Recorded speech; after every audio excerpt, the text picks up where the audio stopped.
नमस्कार, मी आकांक्षा जावडेकर. महासप्ताह या आमच्या महाराष्ट्र विशेष बुलेटिनमध्ये तुमचं अगदी मनापासून स्वागत. या विशेष बुलेटिनमध्ये आपण आढावा घेणार आहोत या आठवड्यातल्या ठळक घडामोडींचा.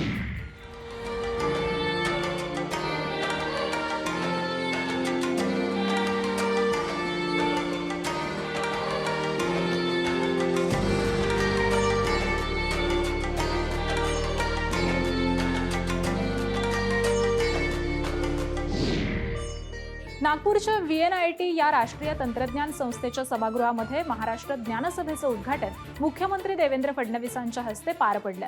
विकसित भारत, विकसित महाराष्ट्र अशा दोन उद्दिष्टांच्या पूर्ततेसाठी शिक्षण क्षेत्र कसं योगदान देऊ शकेल यावरती मंथन केलं जावं अशी अपेक्षा यावेळी मुख्यमंत्र्यांनी व्यक्त केली आहे. जिसके कारण ज्यामुळे आपली जीवन पद्धती शतकानुशतकं आज एका सातत्यानं वाहणाऱ्या प्रवाहाप्रमाणे सुरू आहे, प्रवाह की तरह चल रही है, उसको भी ती आपण येणाऱ्या पिढ्यांपर्यंत पोहोचवू शकू अशा प्रकारे या शैक्षणिक धोरणांतर्गत आपल्या सर्वांना काम करायचं आहे. इस शिक्षा नीति के तहत हम सभी को कार्य करना है. भारतरत्न डॉक्टर बाबासाहेब आंबेडकर यांच्या 135व्या जयंतीनिमित्त मुंबईतील चैत्यभूमी परिसरामध्ये केल्या जाणाऱ्या विविध सेवा सुविधांसंदर्भामध्ये आढावा बैठक ही नुकतीच पार पडली.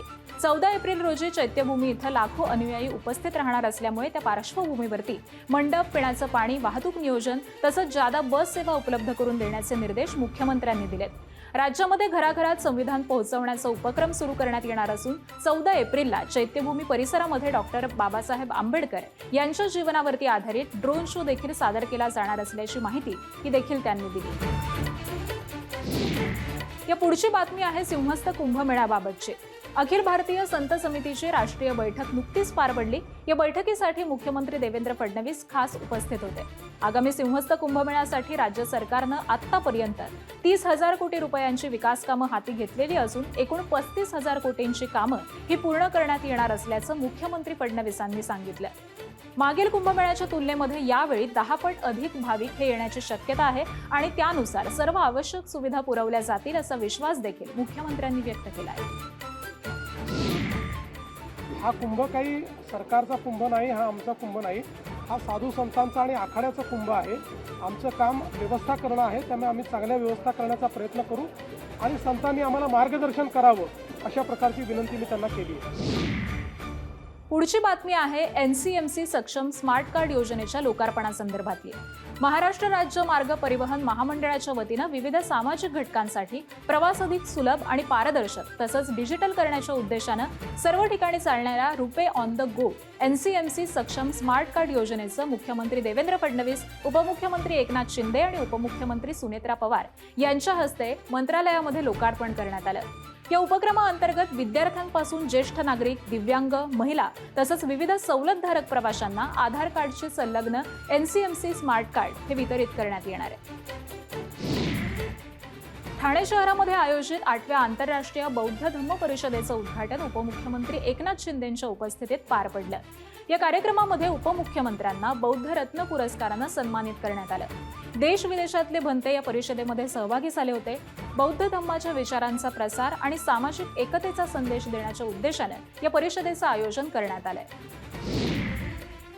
आज आम्ही जेव्हा सरकार म्हणून काम करतो, बाबासाहेबांची ही समता, स्वातंत्र्य, बंधुता आणि त्रिसूत्री आमची मार्गदर्शक आहे. या त्रिसूत्रीवरच आम्ही आमचा कारभार करतो.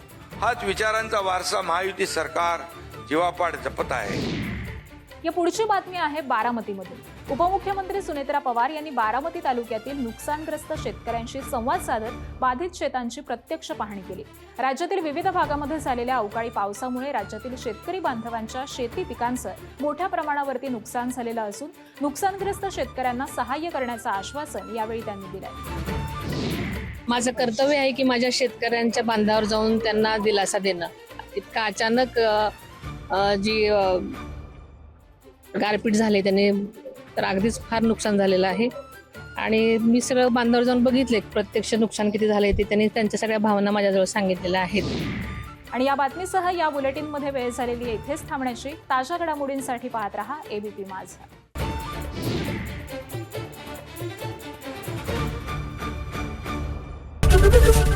ABP माझा, उघडा डोळे बघा नीट.